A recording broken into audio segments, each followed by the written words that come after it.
Alam mo ba yung kapitbahay na mahilig mag-video ke? Yung buong barangay napapansin ng boses na hilaw.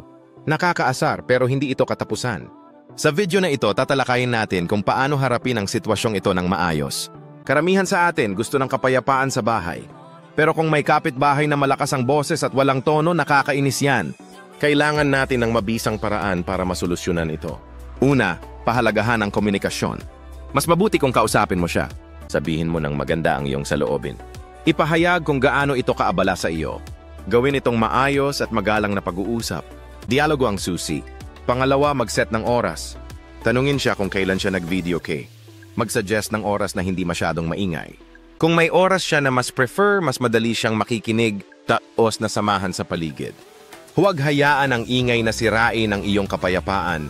Gumawa ng hakbang at makipag-usap sa iyong kapitbahay ngayon. Ang bawat maliit na hakbang ay makakatulong. Magsimula ka na. Pangatlo, alamin ang mga patakaran sa barangay. Ang bawat barangay ay may mga batas tungkol sa ingay. Kung patuloy ang problema, pakisapan ang mga leader ng barangay para makahanap ng solusyon.